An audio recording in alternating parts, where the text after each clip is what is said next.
हमने जो है पिछली मर्तबा आयत नंबर 61 तक कर लिया था, और अब आयत नंबर 62 से 66 तक करेंगे।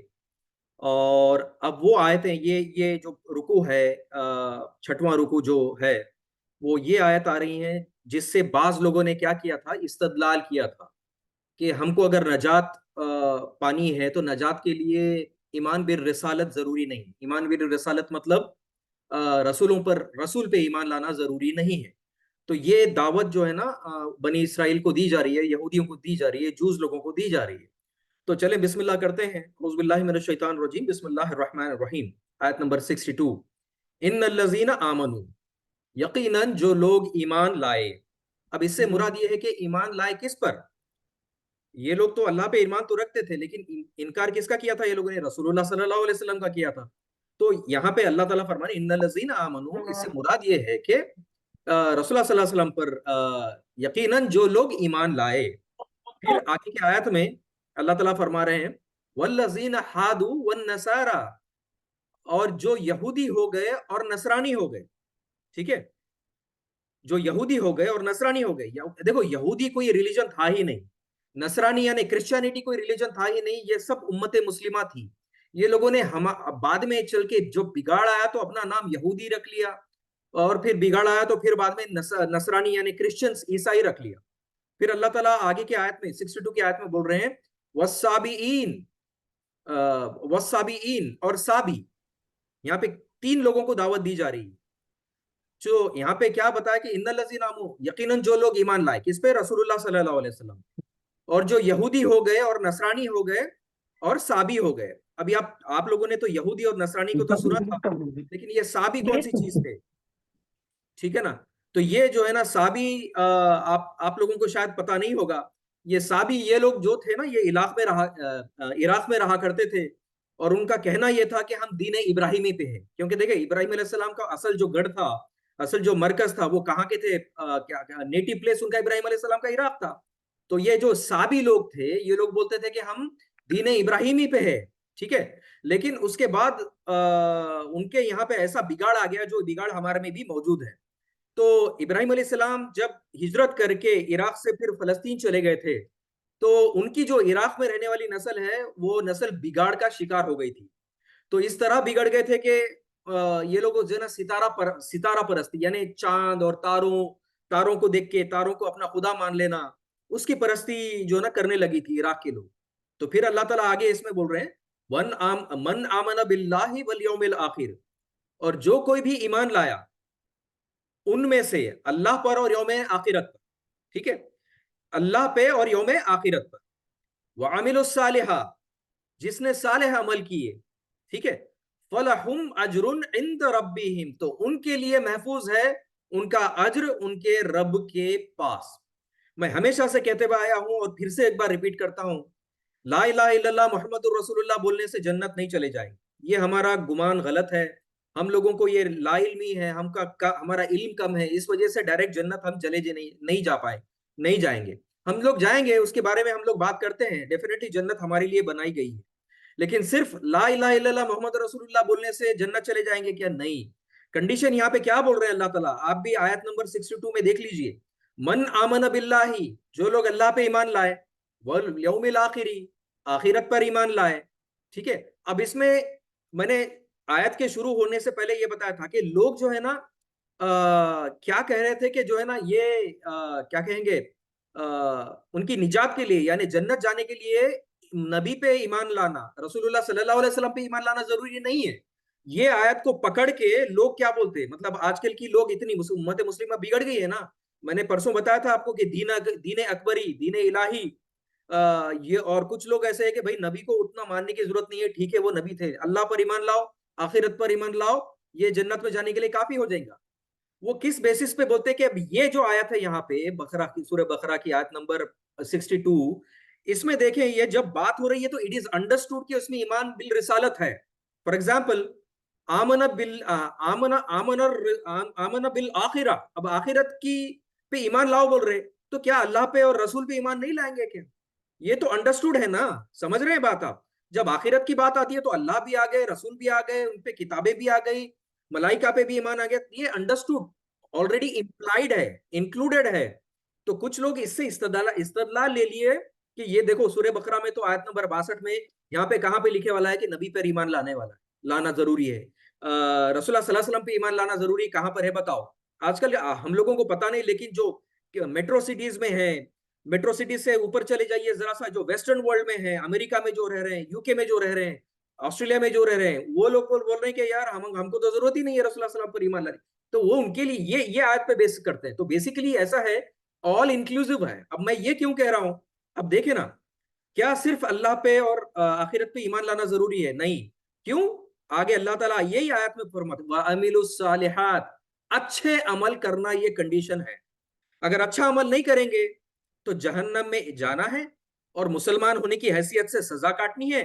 और फिर अपनी सजा काटने के बाद कोई तो भी अपने खानदान वाला जो नेक था होगा, अपने ननियाल वाला कोई नेक था होगा, या अपना दोस्त कोई नेक था होगा, या रसूलुल्लाह सल्लल्लाहु अलैहि वसल्लम या सहाबा, उनकी शिफात से हमको जहन्नम में जो सजा 10 साल की मिलने वाली रहेगी, 5 साल की काटे।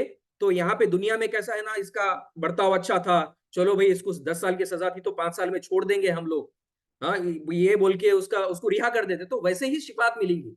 लेकिन डायरेक्ट जन्नत में हम जब तक अच्छे, यहाँ पे अल्लाह ताला फरमा रहे हैं अमीन सालिहात, ये कंडीशंस है, बगैर अमल अच्छे अमल करे सिवाय सिर्फ ला इलाहा इल्लल्लाह मोहम्मद रसूलुल्लाह की बेसिस पे जन्नत हम नहीं जा सकते। अगर चले भी गए तो जहन्नम के जरिए जाना पड़ेगा हमारा, ठीक है। तो यहीं पे अल्लाह ताला फरमा रहे हैं फलहुम अजरहुम इंद रब्बिहिम, तो ये जो लोग अच्छे अमल किए उनके पास, अल्लाह के पास वो अज्र जो उन्होंने अच्छे अमल किए थे वो महफूज है, अल्लाह देके रहेगा उनको। और इसके बरखुलाफ अगर हम देखेंगे, जो लोग अच्छे अमल नहीं करेंगे उनका क्या हाल होगा?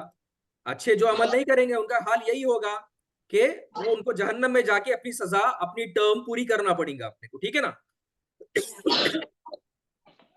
तो माजरा चाहता हूँ, किसी का अनम्यूट, सॉरी अनम्यूट था, म्यूट नहीं किए थे वो लोगों ने।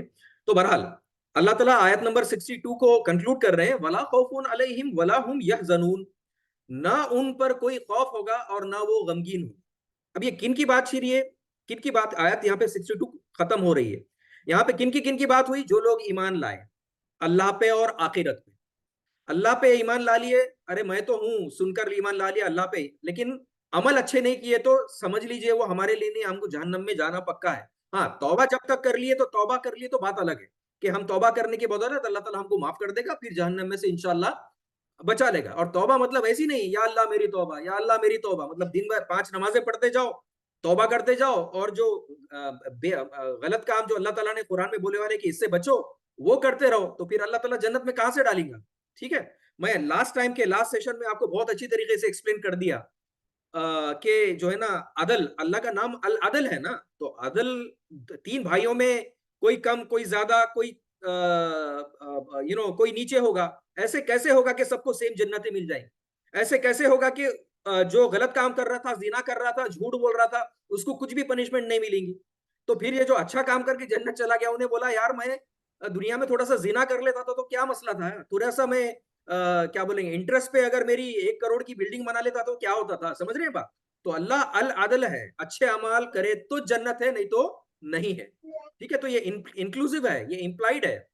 तो बहरहाल, तो अब मैं और एक हदीस को आपके सामने पेश करता हूं कि अभी जैसे हमारे तबलीगी भाई हजरात, जिन, मैं भी अल्हम्दुलिल्लाह तबलीगी से ही बैकग्राउंड से आया हुआ हूँ, मैं कुछ नया नहीं हूँ।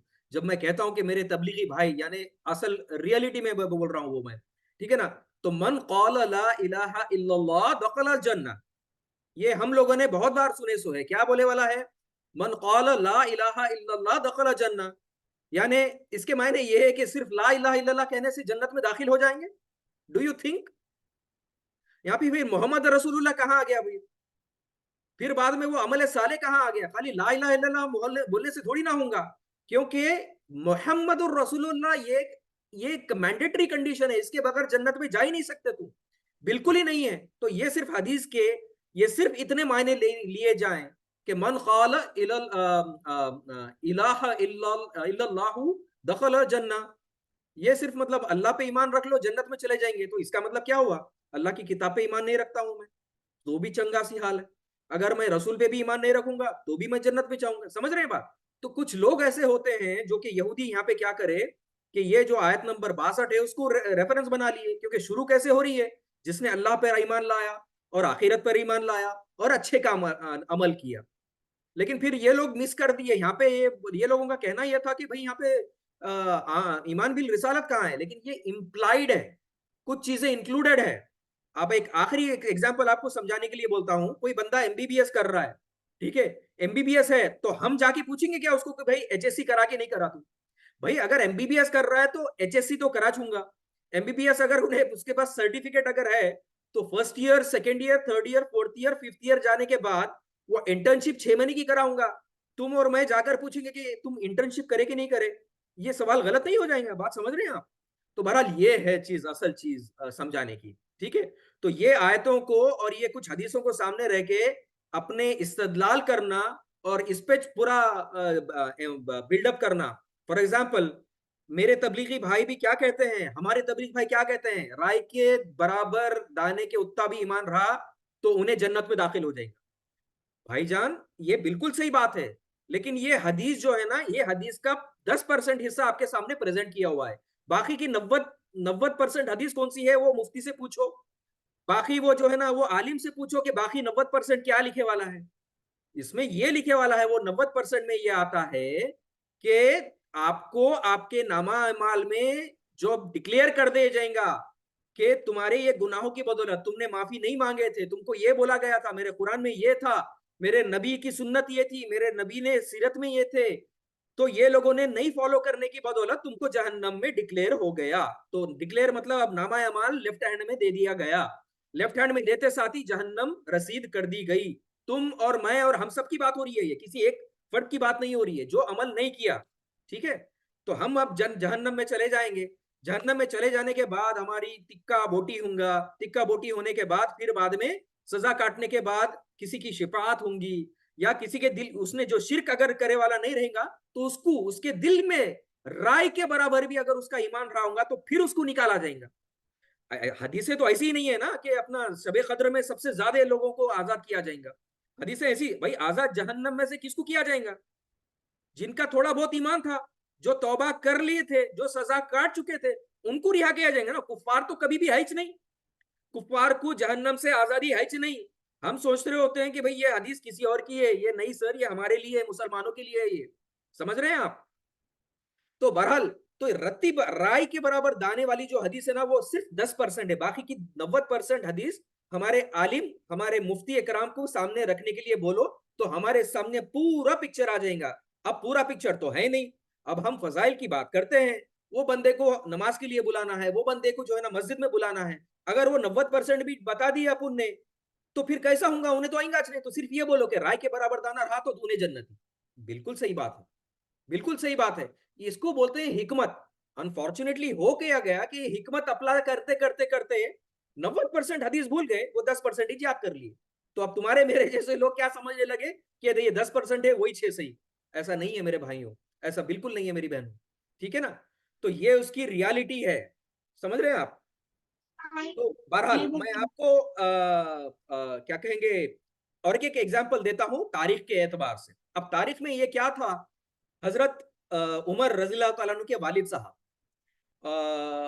हजरत फातिमा बिन अल खत्ताब रजी अल्लाह तआला अन्हु, उनकी बहन और उनके बहनोई सईद, हजरत सईद, ठीक है ना, हजरत उमर के बहनोई साहब, ये दोनों हजरत उमर के हिदायत का जरिया बने थे ना। ठीक है ना? तो हजरत उमर के अब्बा जान, उन्होंने शिरक कभी भी नहीं करे। उनके दिल में क्या होता था, उन्होंने क्या मतलब काबे की गिलाफों को पकड़ पकड़ के दुआ करते थे कि या अल्लाह, उन्होंने शिरक कभी नहीं करी, या अल्लाह मुझे मालूम नहीं कि मैं तेरी इबादत कैसे करूं। ठीक है, क्योंकि जब रसूलुल्लाह सल्लल्लाहु अलैहि वसल्लम का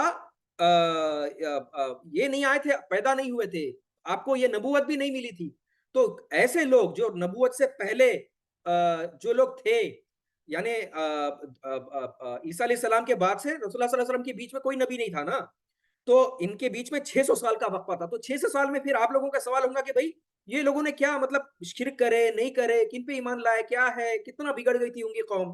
तो कुछ लोग ऐसे थे जो हजरत उमर के वालिद साहब जैसे थे, गिलाफों को पकड़ के बोलते थे कि या अल्लाह मुझे नहीं मालूम, मैं तो जानता हूं, मेरी फितरत सलीमा बता रही है कि मैं सिर्फ तेरी इबादत करूं, लेकिन इबादत का तरीका नहीं मालूम मेरे को नबी कौन है मेरे को नहीं मालूम। हाँ, मैं दीन इब्राहिम में पे हूं बोलते थे लोग, लेकिन इबादत का तरीका नहीं मालूम था। तो क्या इसका मतलब ये है कि ये लोगों को जो है ना एग्जाम्शन है? हम लोगों को कोई एग्जाम्शन नहीं है। हमारे पास नबी आ चुकी, शरीयत आ चुकी, किताब आ चुकी, आप अमल नहीं करेंगे तो जहन्नम हमारे लिए पक्की है, यकीन मानिए पक्की है। ठीक है ना? तो ये है इसके पीछे के ईमान बिल रिसालत को जो इनकार करते हैं, ये उनके लिए दलीलें हैं जो मैं सामने रखा हूं आपकी। एवरीथिंग इज इम्प्लाइड, एमबीबीएस का भी आपको एग्जांपल दिया हूं मैंने। ठीक है ना? फिर आयत नंबर 63 में अल्लाह ताला फरमाते हैं, वही सकजना मीसाकुम वरज़कना, सॉरी, वरफ़अना फौककुम तूर। अल्लाह ताला फरमा रहे हैं और जरा याद करो, किसको फरमा रहे हैं? ये जूस को, बनी इसराइल को। और जरा याद करो जब हमने तुमसे कौल व करार लिया था, तुम्हारे ऊपर उठा दिया कोहे तूर। अब ये किस कौल और किस करार की बात हो रही है? ठीक है ना? बनी इसराइल, अब देखे, मैं अगेन फिर से बोलता हूं, बनी इसराइल को यह कहा जा रहा है, हमको भी ये मैसेज लेना है। अब बनी इसराइल को यहां पे क्या बोल रहा है अल्लाह ताला?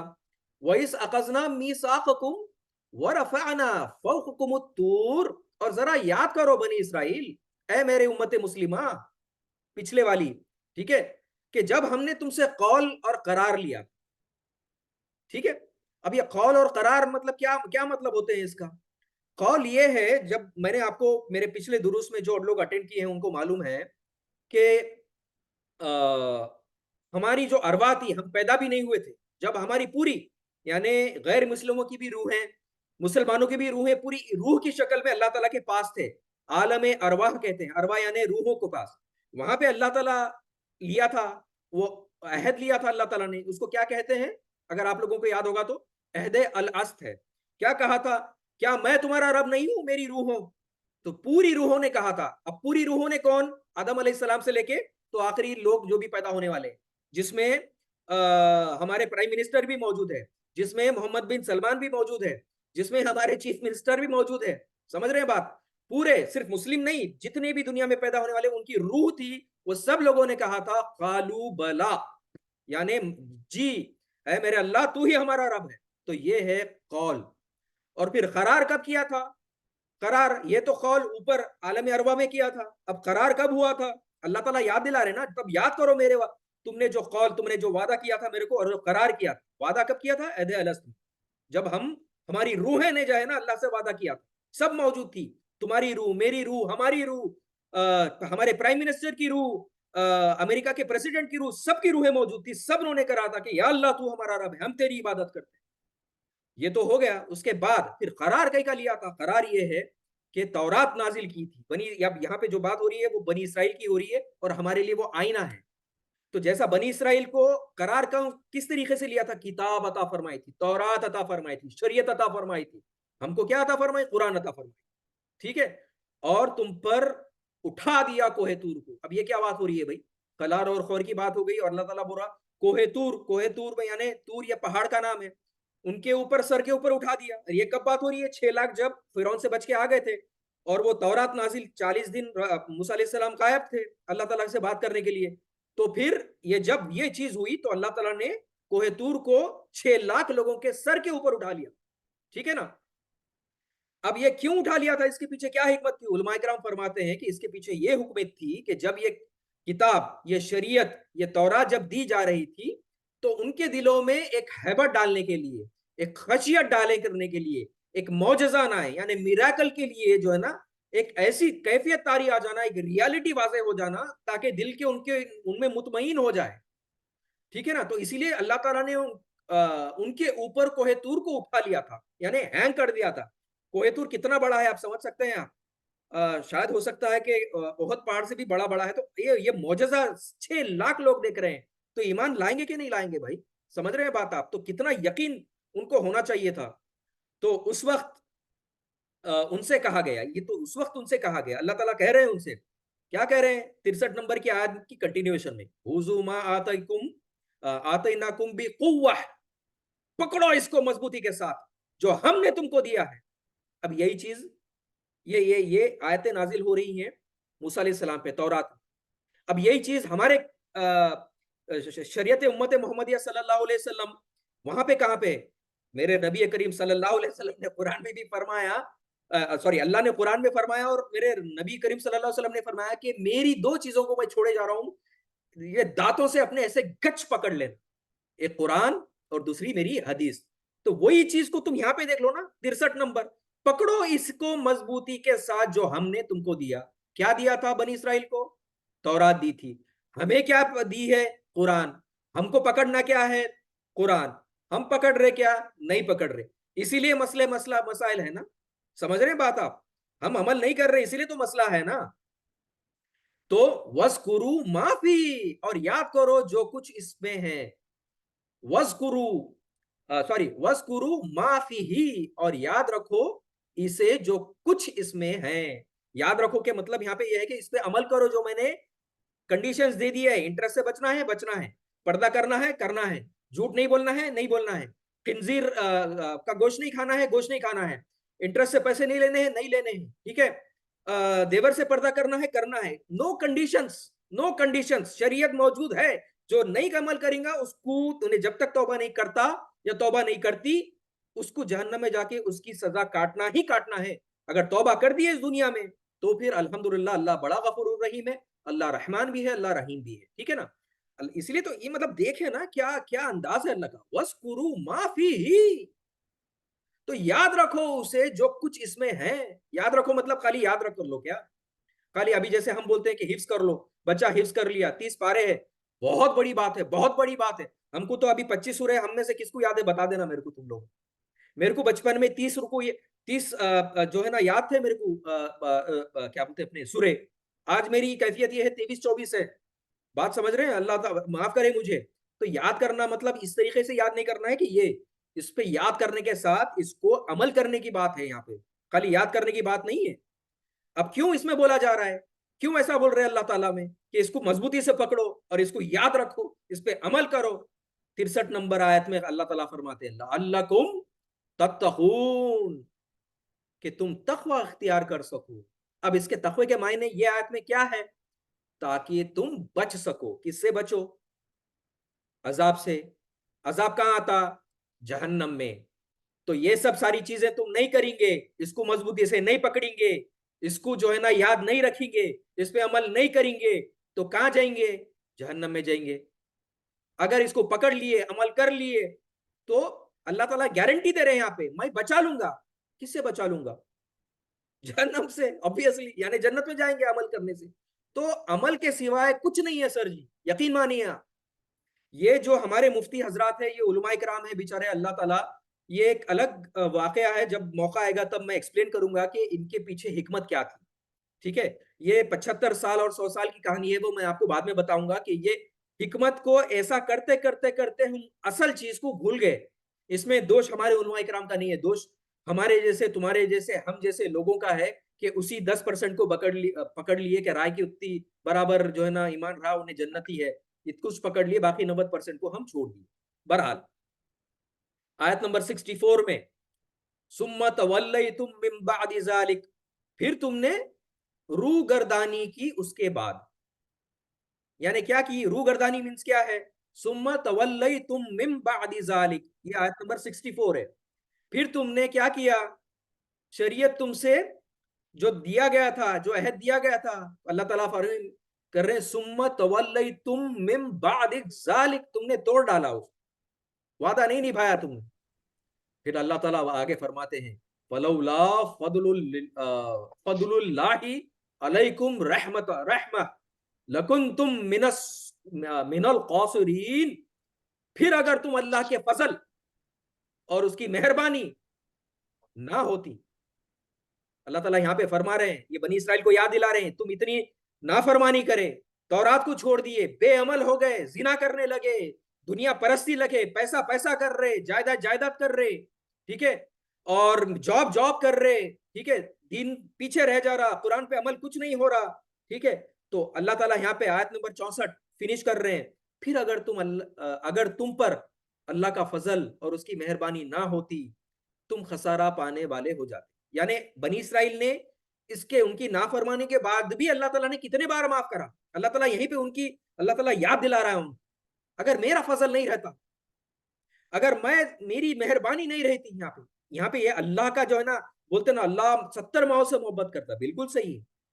लेकिन हम क्या समझ लेते हैं कि भाई हमारे लिए तो जन्नत पक्की है, अभी 70 माओ के मतलब माँ अपनी बर्दाश्त नहीं कर सकती, बच्चे को चुरका लगा तो अल्लाह कहां से बर्दाश्त करेगा?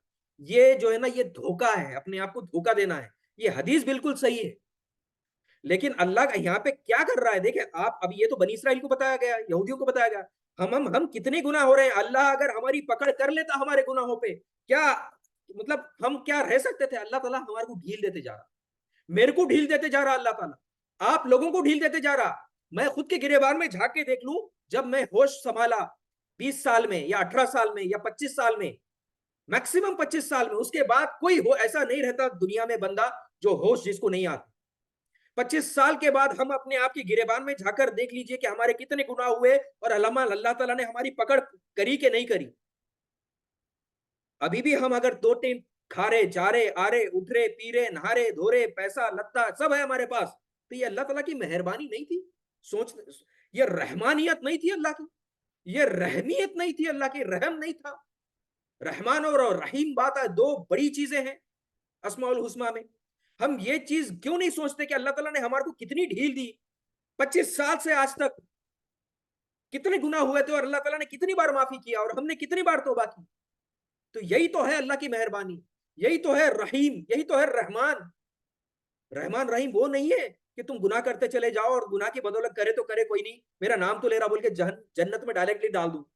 कल को गला पकड़ लेके आ जाएगा मेरा भाई खुद के अल्लाह, उसको भी तू जिनाकारी को जो इंटरेस्ट लेता था उसको जन्नत में तू कैसा क्या डाला? मैं भी ले लेता था दुनिया में जन्नत, ये कुछ चीजें, 2 करोड़ की बिल्डिंग बना लेता था मैं।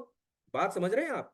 तो अल अदल है अल्लाह ताला, किसी के साथ रत कोई आखिरत में क्लेम नहीं कर पाएंगे कि अल्लाह ताला मेरे जो जस्टिस तूने किया, जो फैसला तूने मेरे साथ किया वो गलत था मेरे अल्लाह, कोई नहीं कर पाएगा। तो इसका मतलब सबको तौबा नहीं करा उसको जहन्नम में जाना ही जाना है, ठीक है ना?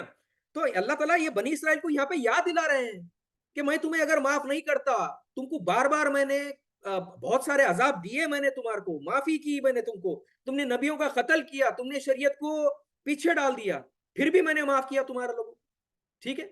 यही तो बात हो रही है। अब आयत नंबर 65 में, वलक़द अलिमतुमुल लज़ीना नअतदू मिनकुम फिस सब्ती, और तुम उन्हें खूब जान चुके हो जिन्होंने तुम में से ज्यादती की थी हफ्ते के दिन, ठीक है? वलक़द अलिमतुमुल लज़ीना अतदू मिनकुम फिस सब्त। अब देखिए सब्त यानी बोलते हैं हफ्ते के दिन। हफ्ते का मतलब होता है जैसा हमारा जुमा होता था यहूदियों का और बनी इसराइल का और जूस का, स्पेशल डे क्या रहता था? अपना सैटरडे रहता था, सब्त यानी हफ्ता, सैटरडे। तो सैटरडे को क्या क्या होता था मालूम है आपको? सब का किस्सा सबको मालूम है। अल्लाह ताला ने मछलियों को पकड़ना, फिशिंग हराम कर दिया था। बोला था कि अब तुम जो है ना इबादत में गुजारेंगे पूरा दिन, नो बिजनेस, दुकानों को ताले डाल के रखो, कुछ नहीं होने वाला है। जो सऊदी अरेबिया पहले करता था, फ्राइडे के दिन कुछ नहीं होता था, अब ऐसा है कि जो है ना 15 मिनट पहले दुकानें बंद करके जा रहे सो है। समझ रहे बात? हमारे लिए जो फ्राइडे था वो यहूदियों के लिए, बनी इसराइल के लिए सैटरडे था। तो उनको कहा गया था कि फिशिंग नहीं करना है, बिजनेस नहीं करना है, मछलियां नहीं पकड़नी है, ठीक है? तो अल्लाह ताला फरमा रहे कि तुम खूब जान चुके हो जिन्होंने तुम में से ज्यादती की थी। तुम में से मतलब ये जो 6 लाख थे ना, तो 6 लाख के 6 लाख नाफरमानी नहीं करो, उसमें के कुछ लोगों ने नाफरमानी की थी। उन्होंने क्या किया था? तो यार उनको वो समंदर में भी सैटरडे हफ्ते भर होता यूं था, अल्लाह ताला आजमाइश के तौर पे क्या करते थे कि जो संडे से लेके तो फ्राइडे तक उतनी ज्यादा शायद उन्होंने मछलियां आती नहीं थी, पकड़ नहीं पाते थे। सैटरडे के दिन उनकी नजरों के सामने ऐसी छल छलाती, फल फलाती, 100 किस्म की, 1000 किस्म की मछलियां आती थी और ऐसी आती थी उनका दिल बोलता था पकड़ लेना। अब कब तब तक अल्लाह का हुक्म था कि मछलियां नहीं पकड़ो हफ्ते के दिन। अभी जैसे हमको बोले वाला है गीबत मत करो, हाँ? अच्छा, गीबत के मामले में मैं आपको एक बहुत बड़ी बात बोल दूं, ये बहुत बड़ी चीज है, बहुत बड़ी चीज है, बहुत बड़ी चीज है। एक तो हमको वो हदीस मालूम है कि जिसने गीबत की वो उसने मुर्दार भाई का गोश्त खाया, ठीक है? तो अब इससे ज्यादा हमको इसकी कोई फीलिंग ही नहीं। अब मैं एक वाकया बताता हूँ अपने हजरत उमर की खिलाफत के दौरान। हजरत उमर की खिलाफत का दौर था और एक सहाबी आए, आके रोने लगे, ए उमर, ए उमर, ए उमर, मैं बर्बाद हो गया, मैं जो है ना ये कर लिया, मैं जो है ना अल्लाह ताला मेरे को जहन्नमी कर दिया। ये कौन सहाबी रोते रोते आए किसके पास? हजरत उमर के पास। तो हजरत उमर ने पूछे, क्या हुआ भाई, क्या हुआ? तो ये सहाबी ने क्या बोले कि मेरे साथ जिना हो गया, मैंने जिना कर दिया। जिना बहुत बड़ी चीज है, बात समझने की कोशिश कीजिए। जिना जिना भी कोई लाइट नहीं है। आप जवाब सुनिए हजरत उमर का। हजरत उमर रजी अल्लाह तआला अन्हु क्या फरमाते हैं? ओए तेरी तो, मतलब मैं मेरे अंदाज में लैंग्वेज में बोल रहा हूँ, अल्लाह माफ करे। ओए तेरी तो, ये क्या बात कर दिया भाई तू? मैं समझा था तू चुगली कर करा, जिना कर दिया तो जिना करा तो कोई टेंशन नहीं भाई। तू चुगली, मैं समझा तू इतना परेशान हो गया, जहन्नमी बोल ले रहा अपने आप को, और रो रहा गिड़गिड़ा के, ये कर रहा वो कर रहा। मैं समझा तू गीबत कराऊंगा, जिना करा, कोई बात नहीं यार। ये थे अल्फाज हजरत उमर के। आज हम देखो, कसम खुदा की, आज मैं और मेरा भाई मिला तो तीसरे की बात होती। औरतों का तो बात छोड़ दो, अल्लाह उनको इसीलिए तो ईंधन बोले वाला है ना। मतलब दो दो और, मतलब औरतों का एनीवे, मैं विद ड्यू रेस्पेक्ट, मैं बड़ी इज्जत व एहतराम से बोल रहा हूँ। ऐसे ही रसूलुल्लाह सल्लल्लाहु अलैहि वसल्लम ने नहीं कहा कि जो जहन्नम का ईंधन है ना वो औरतें भी होंगी। क्यों? वो दूसरी मिली कि तीसरी उसको कंपलसरी उन्हें मतलब दो क्या बहनें मिली तो भाभी के बारे में कंपलसरी है, बात करना ही है, सास के बारे में बात करना ही है। सास और सास उसकी बहन से मिली तो बहू के बारे में बात करना ही है। ये चीज मर्दों में थोड़ी सी कम है। लेकिन यकीन मानिए, गीबत भी आपको बताने की जरूरत नहीं है कि गीबत कितनी बड़ी शय है। अब गीबत का मैं एक आखिरी चीज में बोल के आगे बढ़ता हूं मैं, ठीक है ना? तो गीबत का मतलब एक्चुअली ये है कि समझो मैं और मेरा भाई है, ठीक है? मेरे तीन भाई हैं, मैं और एग्जांपल देने के लिए मैं और मुदस्सिर है, हम दोनों बात कर रहे हैं, ठीक है? और बात हो रही है मुफस्सिर की। मैं क्या बोला मुदस्सिर को कि मुदस्सिर जो मुफस्सिर जो है ना, ऐसा है, उन्हें जो है ना ये किया वो किया, गुनाह किया, ऐसा वैसा ये वो, ठीक है ना, ये बोला। तो ये क्या बात मैं गलत बोला? गलत, अगर ये बात जो मैं बोला जो मुफस्सिर के बारे में है अगर वो सही है, और मैं उसी को सही बात कुछ मैं बयान कर दूं, किसको? मुदस्सिर को। वो ऐब, वो प्रॉब्लम, वो मुफस्सिर में है, लेकिन मैं वही चीज बता कर रहा हूं, तो मैं क्या गलत है क्या है? आप बोलेंगे कि भाई बिल्कुल गलत बात नहीं, वो चीज तो उसमें मौजूद है। तो अब ये गीबत का मतलब ये है कि ये दो आदमी हैं और वो तीसरे बार आदमी मुफस्सिर के बारे में बात हो रहा है, अगर उन्हें सामने रहता तो मुफस्सिर को बुरा लगता है, यही गीबत। बात समझने की कोशिश कीजिए आप। अगर मुफस्सिर हमारे दोनों भाइयों के सामने रहता और ये बात उन्हें अपने कानों से सुनता जो मैं बोला कि मुफस्सिर में ये है, और उसको बुरी लगती वो बात, तो फिर यही तो गीबत है। तो अब दूसरी चीजें तो भूल ही जाओ, क्या क्या अपन करते रहते पीछे से, मतलब छुरी खोपने वाले, रिश्ते तोड़ने वाली चीजें, या बुरा भला। कुछ लोग जानबूझकर करते, कुछ लोग इल्म नहीं रहने की वजह से करते। यकीन मानिए, मैं सबको जो है ना एक ही कैटेगरी में ठहरा नहीं कर रहा हूं। कुछ लोगों को उसका एहसास ही नहीं, क्योंकि मालूम ही नहीं, इल्म ही नहीं है कि गीबत क्या है। समझ रहे बात? तो ये है असल गीबत। तो बोलने का मतलब ये है कि ज्यादती करना, ठीक है? अल्लाह ताला ने बोल दिया कि भाई ये मत करो। अल्लाह ताला का यहाँ पे इन लोगों को क्या हुक्म था? सैटरडे के दिन तुम जो है मछलियों को मत पकड़ो। हमारे को क्या हुक्म है? गीबत मत करो। तो हम गीबत को रुक रहे क्या? नहीं रुके। तो इन्होंने उसके ऑल्टरनेटिव्स बना लिए। क्या ऑल्टरनेटिव्स बना लिए? तो वो कैनल्स बना लिए, समंदर यहाँ तक आया था, अब इसके आगे जो है ना नालियां बना लिए या कैनल्स बना लिए। कैनल्स आए तो उसमें थोड़ा ना, उसमें मछलियां ऑटोमेटिकली आ जाएंगी। और जालियां लगा लिए, ठीक है? और जाले लगाने के बाद कैनल में से वापस जाने का कोई इम्कान नहीं था। तो संडे के दिन आते थे वो, जो जालियों में और वो कैनल में जो मछलियां थे पकड़ लेते थे और फिर बेचते थे। तो लोगों ने ऑल्टरनेटिव बना लिए। अभी for example commercial banks, bank of Baroda, bank of Maharashtra, SBI, SBH, इससे लोग लोन लेते, एक्सिस बैंक, एचडीएफसी बैंक वगैरह। तो अब इस्लामिक बैंकिंग आ गई। अब नाम तो इस्लामिक दे दिए, समझ रहे हैं, लेकिन एक्चुअली है वो इंटरेस्ट। ठीक है, अब मैं डिटेल में नहीं जाऊंगा कि इस्लामिक बैंक में फिर इंटरेस्ट कहां से आ गया, ये अलग मौजू है, हम लोग बाद में बात करेंगे। तो बोलने का मतलब ये है कि अब इंटरेस्ट को बचाने के लिए अब उसको नाम क्या दे दिया गया इस्लामिक बैंकिंग में? Service charges. अगर अपन एचडीएफसी बैंक में जाएंगे तो उसका नाम क्या है? इंटरेस्ट। 2%, 1%, 0.1%, जो भी है। अब इस्लामिक बैंकिंग में आगे तो क्या हो रहा, जिनको नहीं मालूम उनकी बात बता रहा हूं, इसमें बाद में बात करेंगे हम लोग के उन लोगों ने क्या दिए, सर्विस चार्जेस, या फिर उसका नाम क्या हो गया, इंस्टॉलमेंट्स। समझ गए बात आप, इंस्टॉलमेंट्स। ठीक है, अब जो डिक्लेयर्ड है 0% इंस्टॉलमेंट, उसमें लेने में कोई हर्ज नहीं है। जहां पे 1 रुपया बढ़ गया, 12,000 से 12,000 1 रुपया हो गया, वो जो 1 रुपया जो दे रहे हैं आप, वो इंटरेस्ट है। बात जहन में रख लीजिए, मोटे मोटे कानून। बहरहाल आयत नंबर 65 को हम लोग कंटिन्यू करते हैं। अल्लाह ताला फरमाते हैं, फकुलना लहुम कूनू फरदतन क़ासिईन, तो हमने कह दिया उनसे कि के हो जाओ जलील बंदर। अल्लाह ताला ने अजाब, हर बार जो बनी इसराइल ने नाफरमानी की, अल्लाह ताला ने बंदर बना दी। अल्लाह ताला ने उन पे कीड़े, खून, पीप मार दिया, कड़क डाल दी, मतलब बहुत सारे। यहाँ पे जो सब्त हफ्ते के दिन मछलियां पकड़ने का उन्होंने ऑल्टरनेट बना लिए थे ना, की नाफरमानी करे ये लोगों ने। उसकी नाफरमानी करने के इसमें तो अल्लाह ताला ने उनको जलील बंदर बना दिया। और मैं ये भी बात कह दूं, ये आयत नंबर 65 यहाँ पे कंक्लूड होती है, फिनिश होती है। तो हम पे ये मुकसिर भाई, मैं लास्ट टाइम भी बात बताया था, लेकिन कुछ हजरात यहाँ पे एक्स्ट्रा हैं आज, तो इसीलिए मैं रिपीट कर रहा हूँ मेरे अल्फाज जो मैंने लास्ट सेशन में रिपीट किए थे। कि आपने मुकसिर भाई बताए थे कि दो जूतों के मानिंद होगी, तो हमको जलील बंदर अल्लाह ताला क्यों नहीं बनाया? हमको पीप और खून क्यों नहीं बनाया? हमको टिड्डे क्यों नहीं बना दिया? हमारे ऊपर कोहे तूर का पहाड़ क्यों नहीं आ गया? हमको अल्लाह ताला मार दिया क्यों नहीं? हमको अल्लाह ताला जो है ना क्यों ये नहीं कर दिया? देखें, ये हम रसूलुल्लाह सल्लल्लाहु अलैहि वसल्लम की दुआ थी। अल्लाह ताला से अल्लाह रसूलुल्लाह सल्लल्लाहु अलैहि वसल्लम ने वादा ले लिया था कि मेरी कौम को मैं जैसे दूसरी कौमों को बर्बाद किया था, मार दिया था, अब मेरी उम्मत को मत कर बोल के अल्लाह ताला रसूलुल्लाह ने दुआ किए थे, अल्लाह ताला कबूल फरमाए।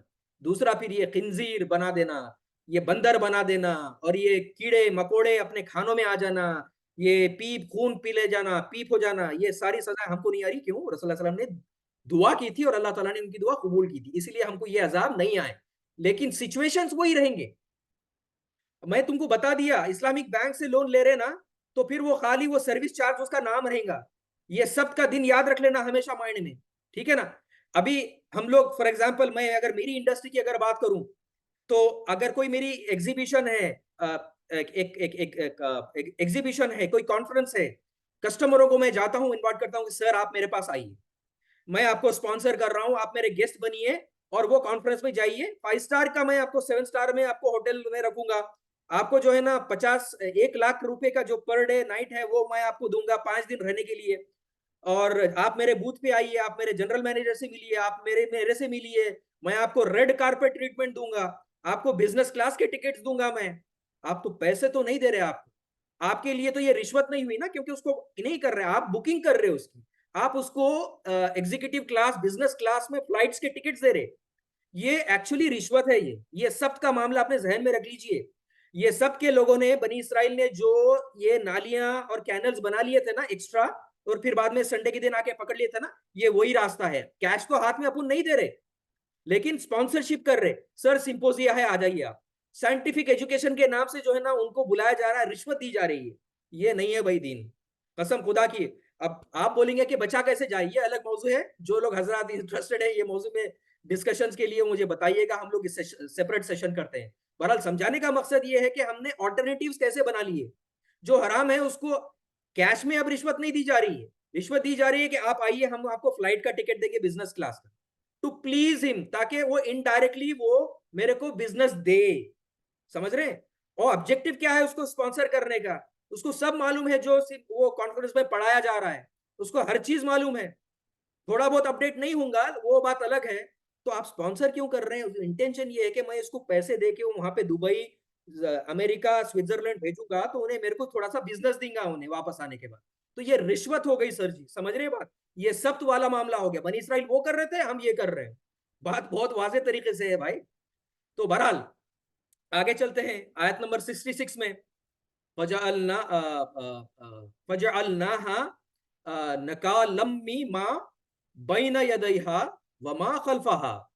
फिर हमने इस वाक़े, अल्लाह ताला फरमा रहे हैं कि फिर हमने इसको इबरत का सामान बना दिया। अल्लाह ताला ने उनको बंदर बना दिया, जलील बंदर। एक बंदर होते हैं नॉर्मल होते हैं, एक जलील बंदर। अब यहाँ पे कुरान अल्फाज यूज कर रहा है कि जलील बंदर बना दिया। वो जलील बंदर क्या है कि जो क्या बोलते हैं, अपना बड़ा पहाड़ गए थे उनको शायद मालूम होगा, या फिर दूसरे कोई ऐसी जगह दरगाह वरगाह पे है बंदरा ज्यादा रहते, तो अच्छा बंदर कौन सा रहता या जलील बंदर कौन सा रहता वो नहीं मालूम, अल्लाह माफ करे। मैं जरा तंजिया अंदाज से भी बयान कर रहा हूँ, मुझे माफ कीजिएगा, इंटेंशन वो नहीं है मेरा कि जो बड़ा पहाड़ गया था, वो जो अजमेर गया था, वो गलत है। बहुत सारे लोग जाते भी हैं और उनके लिए दुआ करते हैं, जो बड़े पहाड़ में जो फौत हो गए ना, उनके लिए दुआ करते हैं। जो अजमेर जाते हैं ना, उनके लिए दुआ करना है, ख्वाजा गरीबन नवाज के लिए दुआ करना है। उन्होंने हमारे लिए कुछ नहीं कर सकते। तो बोलने का मकसद ये है कि वहां पे है ना ज्यादा बंदर बंदर रहते। अब खराब बंदर अच्छा बंदर जलील नहीं मालूम। अब जलील बंदर आप पूछना पड़ेगा कोई आलिम कोई मुफ्ती से कि जलील बंदर अल्लाह ताला ने यहाँ पे क्यों यूज किया अल्फाज। तो अल्लाह ताला फरमा रहे हैं कि उनकी ये हरकत में हम पे उन पे अजाब दिया। आयत नंबर 66 पढ़ रहा हूं मैं, ठीक है ना। उसको इबरत का सामान बना दिया, ठीक है, उनके लिए जो सामने मौजूद थे। अब सामने मौजूद देखा, मैंने बताया था कि 6 लाख लोग थे, 12 कबीले थे, उन्होंने ये गुनाह किया, ये सबके दिन कैनल्स वैनल्स बना लिए, यानी अल्लाह के नाफरमानी की, ठीक है। तो जो लोग करे उसमें से ये लोग थे जो बचे भी नहीं, नहीं नहीं हम लोग नहीं करेंगे कुछ। देखिए अच्छे भी लोग हैं और बुरे भी लोग हैं, समझ रहे हैं बात आप। हर किसी को बुरा बोलना ये भी गलत है और हर किसी को अच्छा बोलना ये हमारी गलत फहमी है, ठीक है ना। गलत फहमी भी रहने नहीं चाहिए और इस एक्सट्रीम पे भी ले जाना नहीं चाहिए कि उन्हें खराब सभी खराब। नहीं भाई, आप अकेले नहीं हो सकते अच्छे दुनिया में, समझ रहे हैं बात आप। सामने वाला भी अच्छा हो सकता है। तो ये तू या तुम बोलने के बजाय ये 4 उंगलियां हमारे ऊपर भी है, तो कभी कभार अपने भी गिरबान में देख लिया करें हम सब लोग, मैं भी। अल्लाह ताला हमारे तौफीक दे हमें कि हम मैं मेरे गिरबान में जाकर देख लूं कि मेरी गलतियां क्या है। तो अल्लाह ताला फरमा रहे हैं कि इबरत का सामान बना दिया। और किन के लिए? वो अच्छे लोगों के लिए। और अच्छे लोग खुश हुए उससे कि चलो यार, अल्लाह मतलब अल्लाह ताला से शुक्रिया, अल्लाह ताला तूने हमारे को अजाब से बचा लिया, हमने ये नहीं किए थे, तो उनके लिए इबरत बना दिया, उनके लिए और उनके बाद भी लोगों के लिए। अब हमारे लिए इबरत तो कुरान है, कुरान में तो बता दिया गया कि ईसाई ये करते थे, गैर मुस्लिम काफिर ये करते थे, मुनाफिक ये करते थे, बनी इसराइल ये करते थे। वो हम बोल रहे यार वो 4 भी लोग हमारे लिए नहीं है, हम मुसलमान हैं, हमारे लिए तो जन्नत पक्की छे। हम ला इलाहा इल्लल्लाह मोहम्मद रसूलुल्लाह बोलने वाले लोग हैं, जन्नत तो हमारी है। जहन्नम तो वो उसके घर का, कोई खान के घर के खान वाले जाएंगे, कोई सैयद वाले जाएंगे, कुरैशी वाले नहीं जाएंगे घर में ये जहन्नम में, या जो है ना अपना शेख वाले नहीं जाएंगे। समझ रहे हैं बात आप, मतलब हम ही अच्छे और हम ही अच्छे और हम ही जन्नती है। तो बात समझने की कोशिश कीजिए। अल्लाह ताला हमको जन्नती बनाए, लेकिन उससे पहले उसके लिए मेहनत करना जरूरी है। बगैर मेहनत के कोई जन्नती नहीं होता। सर बगैर मेहनत के जो है ना, कभी कभार माँ बाप भी नाराज हो जाते हैं। एक बात याद रखिए, पूरी दुनिया में एक वाहिद अल्लाह और रसूल के बाद एक ऐसी वाहिद मोहब्बत है, चाहे वो बेटी रहने दो या बेटा रहने दो, कोई भी रहने दो, दोनों के लिए बात बता रहा हूँ, कोई एक के लिए नहीं है। अनकंडीशनल मोहब्बत उनके माँ बाप की तरफ से होती है। बाकी मतलब मैं एक शेर सुन रहा था, क्या कहते हैं, कोई एक शायर थे, उन्होंने कहा था कि मतलब हर रिश्ते में कुछ ना कुछ कुर्बानी देनी पड़ती है, हर रिश्ते में। एक ही रिश्ता ऐसा है जो जिसमें कोई मतलब सेल्फ इंटरेस्ट नहीं रहता, वो रहता माँ बाप का, अपनी औलाद के लिए, चाहे वो बेटी रहने दो बेटा रहने दो, ठीक है ना। तो बहरहाल बोलने का मतलब ये है कि हमने बचना चाहिए। अल्लाह ताला, अब अल्लाह ताला 66 आयत नंबर में कंक्लूड कर रहे हैं कि वमौइज़तल लिल मुत्तकीन, और एक नसीहत है। अल्लाह ताला ने नसीहत बना दिया ये चीज को, ये वाकये को, जो इन लोगों ने सबके मामले में नहीं की थी, बंदर बना दिया। तो एक नसीहत बना दी मैंने पूरी दुनिया तक, कुरान में भी दर्ज कर दिया आयत नंबर 66 में, अहले तकवा के लिए। अहले तकवा के लिए यानी जो लोग तकवा इख्तियार करना चाहते हैं। अब इन हम बोलेंगे कि भाई ये तो आयत किसी और के लिए है, तो ठीक है भाई, कोई बात नहीं। अब वो गुनाह पे आदमी बढ़ते जाता बढ़ते जाता बढ़ते जाता।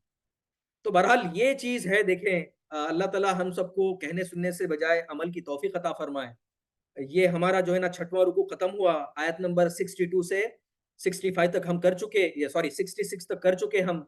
अब आयत नंबर 67 अगला रुकू है, और हमारे पास टाइम है, लेकिन हम अब डिसकंटिन्यू करते हैं, 50 मिनट हो चुके हैं हमारे पास।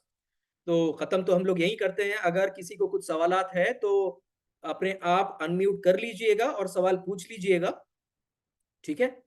अगर कुछ नहीं है तो फिर यहीं पे हम लोग कंक्लूड करेंगे। अनम्यूट किया है आप, आपके लिए इजाजत दी है अनम्यूट करके, कुछ जो भी ये आपके सामने मैं रखा, जो मुफस्सिर इंसान की बात सामने रखा, और कुछ चीजें मेरे साइड से आगे से भी मेरे दिल से भी एज ए एग्जाम्पल के तौर पे आपके सामने रखा मैं। उसमें अगर कुछ चीज गलत लगी या डाउटफुल है, पूछ लीजिए, ताकि मैं उसकी वजाहत कर सकूं। अगर समझ में आ गया तो अल्हम्दुलिल्लाह। चलें, सवाल शायद किसी का नहीं है तो यहीं पे कंक्लूड करते हैं। दुआ है आप सब लोगों से कि मेरे लिए खुसूसन दुआ करें कि अल्लाह ताला सबसे पहले अमल करने की, जो भी मैं बोल रहा हूँ, मुझे ताकत दे अमल करने की, और हम सबको ताकत दे अमल करने की। हमारे लिए ननियाल वालों के लिए दुआ करें, ददियाल वालों के लिए दुआ करें, ससुराल वालों के लिए दुआ करें।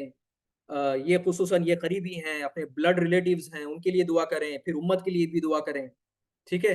जो हो रहा है, जो बन पड़ा है, वो ये छोटी सी छोटी नेकी क्यों रहती है, वो करने की कोशिश करें। ये मत देखें कि भाई ये छोटी है, अपन देखेंगे ना, ठीक है ना? तो एक दूसरे के लिए दुआ कीजिए, हिदायत के लिए। पता नहीं अल्लाह ताला किसकी कब दुआ कबूल कीजिए। और दूसरी चीज मैं आखिरी बात बता दूं, जब हम दुआ करते हैं, समझो मैं दुआ कर रहा हूं मेरे एक कजिन के लिए, एक भाई के लिए। कजिन बोल तो मामा का बेटा, खाला का बेटा, चाचा का बेटा, फूफू का बेटा, किसका भी। मैं दुआ, अल्लाह ताला उसको हिदायत अता कर, अल्लाह ताला उसको मेरे से करीब कर, अल्लाह ताला उसको तेरे से करीब कर। अगर ये अपन दुआ करें तो इन रिटर्न जो फरिश्ते हैं ना, उन्होंने क्या बोलते हैं कि ए अल्लाह, ये बंदे ने उसके भाई के लिए जो दुआ मांगी है, तू उसके लिए भी वही चीज अता फरमा। तो अगर जो हम किसी रिश्तेदार के लिए दुआ मांग रहे ना, तो एक्चुअली खुद के लिए बहुत अच्छा है, क्योंकि जो भी मैं रिश्तेदार के लिए मांगूंगा, फरिश्ते क्या बोल रहे हैं, अल्लाह ताला ये बंदे ने वो रिश्तेदार के लिए जो मांगा, इसको भी वही चीज अता फरमा। समझ रहे हैं बात आप? और हिदायत से चीज बड़ी कोई नहीं है, सेहत से बड़ी चीज को दूसरी कोई नहीं है, आफियत से बड़ी चीज कोई नहीं है। ये अल्लाह, और फिर बाद में अल्लाह ताला जो है ना रिस्क का भी इंतजाम कर दे, वो भी बहुत अहम है। तो हर चीज के लिए दुआ कीजिए अपने, ठीक है ना? तो आखिर मैं यहीं पे कंक्लूड करता हूँ, आखिर उद्दावाना अनिल हम्दुलिल्लाहि रब्बिल आलमीन। अस्सलाम वालेकुम व रहमतुल्लाह।